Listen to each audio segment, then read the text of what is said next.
Have you ever noticed a weird thing your brain does?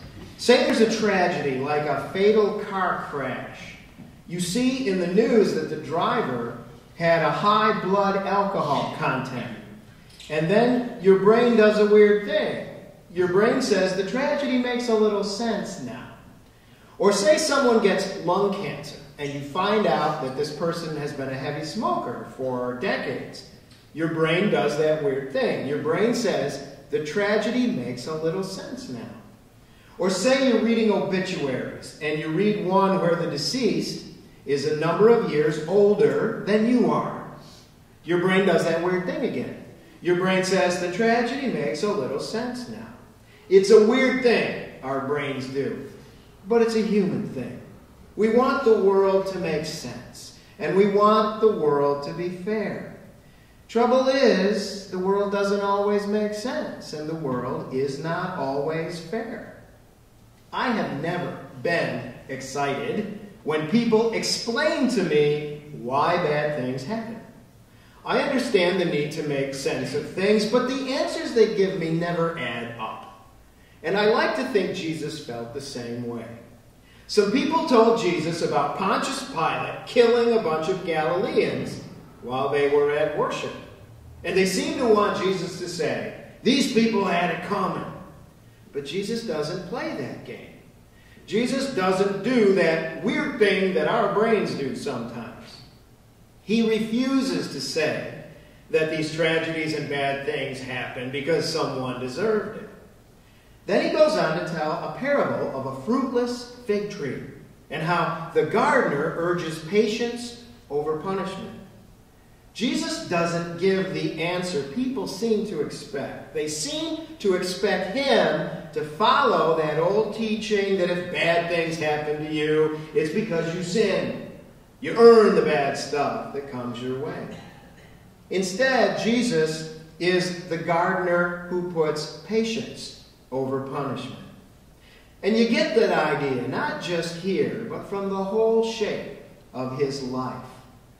I love the words from the new Eucharistic prayer we have been using. Living among us, Jesus loved us. He broke bread with sinners and outcasts, healed the sick, and proclaimed good news to the poor. He yearned to draw all the world to himself. Jesus does not do that weird thing that our brains do sometimes. He does not say, this bad thing happened because that person brought it on herself or on himself. We want the world to be fair and to make sense, but stuff happens that is not fair and does not make sense. So forget that weird thing your brain wants you to do.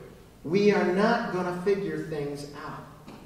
Besides, what I need is not an explanation. What I need is help getting through. What I really need is love and laughter. Now, most of you know that I'm having a hard time right now. My wife Paula is going through chemotherapy for an aggressive breast cancer. I really hate what it's doing to her. She's tired all the time. She feels lousy a lot of the time. And you wouldn't know it because she is one tough lady and she remains upbeat. But she's my heart. And I love her. And I cannot fix this. It is eating at my brain. So I decided there is one little thing I can do. I bought a beautiful little blank book. And every day I write something in it for her. I write her some words of love or maybe laughter, sometimes both. The one that really made her laugh was when she lost most of her hair. Turns out she has a beautifully shaped head. And I think she is lovely even without her hair. But as it was coming out in chunks, it bothered her more than she expected. So one day I wrote this, and it made her laugh. I want to help you any way I can. If you are looking for a donor, pick me. I have all kinds of nasal hair I could stop trimming and donate to implant in your scalp. We're talking win-win here. That made her laugh. But I noticed she hasn't taken me up on my generous offer. She and I will get through this, not with explanations, but with love and laughter.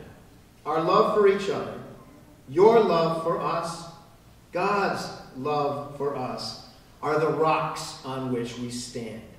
Love and laughter will get us through. That goes for you too.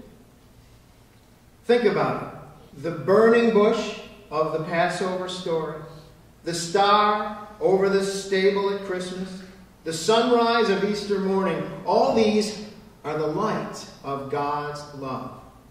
And I believe that the soundtrack of that burning bush was joyful laughter. I believe that the soundtrack of that night sky in Bethlehem was joyful laughter. And I believe that the soundtrack of that first Easter morning was joyful laughter.